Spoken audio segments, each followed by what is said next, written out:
Hello, ഇന്ന് നമ്മൾ കല്ലുമ്മക്കായ നിറച്ചതുണ്ടാക്കിയല്ലോ. കല്ലുമ്മക്കായ ഇഷ്ടമില്ലാത്ത ആൾക്കാർ കുറവായിരിക്കും അല്ലേ?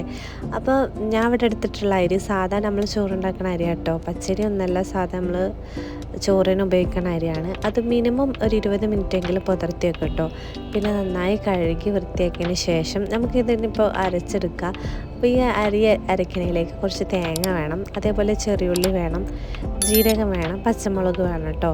അപ്പോൾ ഇതൊക്കെ നമ്മൾ അരിയിലിട്ടിട്ടൊന്ന് നന്നായിട്ട് അരച്ചെടുക്കേണ്ട, കുറച്ചൊരു എന്താ പറയുക, നല്ല പേസ്റ്റ് പോലെ ആവാതെ ഒന്ന് അരച്ചെടുക്കുക കേട്ടോ.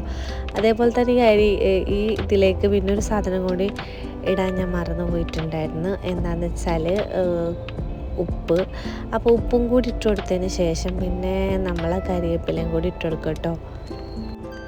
ഇനി നമ്മൾ അരച്ച് വെച്ച ഓരോ ഇതിലേക്ക് മാവിലേക്ക് കുറച്ചായിട്ട് പത്തിരിപ്പൊടി ഇട്ടിട്ട് നന്നായിട്ട് കുഴച്ചെടുക്കും കേട്ടോ. നമുക്ക് ആ ഒരു കല്ലുമ്മക്കായ നിറയ്ക്കാനുള്ള രൂപം മനസ്സിലാവുമല്ലോ. അപ്പം അങ്ങനെ ഒരു രൂപത്തിലാവണ വരെ നമ്മളതൊന്ന് കുറച്ച് പത്തിരിപ്പൊടി ഇട്ടിട്ട് എന്താ പറയുക കുഴച്ചെടുക്കാം. എന്നിട്ട് പിന്നെ നമ്മൾ കല്ലുമ്മക്കായയിലേക്ക് നിറച്ചെടുക്കും കേട്ടോ.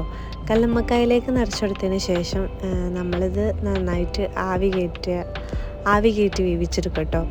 അപ്പോൾ ഞാനിവിടെ നൂൽപുട്ടിൻ്റെ ആ ഒരു ഇതിൽ തന്നെ വെച്ചിട്ടാട്ടോ ഞാൻ ആവി കയറ്റിയെടുക്കുന്നത്.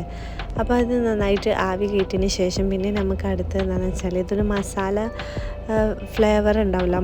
ഞാൻ ബീച്ചിൽ കിട്ടുന്ന പോലെ അങ്ങനെ ആട്ടോ ഉണ്ടാക്കാൻ ഉദ്ദേശിച്ചത്. അപ്പോൾ തോട് കളയാതാണ് ഞാൻ ഉണ്ടാക്കാൻ ഉദ്ദേശിച്ചത്. അപ്പോൾ തോടോട് കൂടി പൊരിക്കാൻ തന്നെയാണ് ഞാൻ ഉദ്ദേശിച്ചത്. അപ്പോൾ മുളക് പൊടിയും മഞ്ഞൾപ്പൊടിയും ഉപ്പൊക്കെ ഇട്ടിട്ട് കുറച്ച് വെളുത്തുള്ളി ചതച്ചിട്ട് എന്താ പറയുക, നമ്മൾ വെള്ളം ഒഴിച്ചതിന് ശേഷം ഇത് ആ ഒരു കല്ലുമ്മക്കായയിൽ മുക്കിയിട്ടാണ് പൊരിക്കുന്നത്. എനിക്ക് തോന്നിയിട്ടപ്പോൾ ഞാനിത് ആദ്യമായിട്ടാണ് ട്രൈ ചെയ്ത് നോക്കിയത്. ഞാൻ അത് ഉണ്ടാക്കിയപ്പോൾ ഞാൻ ബീച്ചിലൊക്കെ കിട്ടുമ്പോൾ ആ തോടോട് കൂടാണല്ലോ കിട്ടൽ. പക്ഷേ പേഴ്സണലി ഞാൻ ഉണ്ടാക്കി നോക്കിയോണ്ട് പറയാണ്, തോട് ഒഴിവാക്കിയിട്ട് ഉണ്ടാക്കി നോക്കുന്നതായിരിക്കും നല്ലത്. കാരണം തോടുണ്ടാകുമ്പോൾ ആ മസാല അതിലേക്ക് പിടിക്കാൻ കുറച്ച് തോടുള്ള ഭാഗത്തേക്ക് മസാല പിടിക്കണില്ല. അതുകൊണ്ട് തോട് കളഞ്ഞിട്ട് പിന്നെ മസാല തേച്ചിട്ട് പൊരിക്കുകയാണെങ്കിൽ ഒന്നും കൂടി രസമുണ്ടാകും. അപ്പോൾ വലിയ കുഴപ്പമൊന്നുമില്ല. അപ്പോൾ ഇത്രേ ഉള്ളൂ വീഡിയോ. എൻ്റെ വീഡിയോ കണ്ട് ഇഷ്ടമായോ ഒന്ന് ലൈക്ക് ചെയ്യുക, സബ്സ്ക്രൈബ് ചെയ്യുക, സപ്പോർട്ട് ചെയ്യുക. അപ്പോൾ അടുത്ത വീഡിയോ ആയിട്ട് വരാം. ബായ്.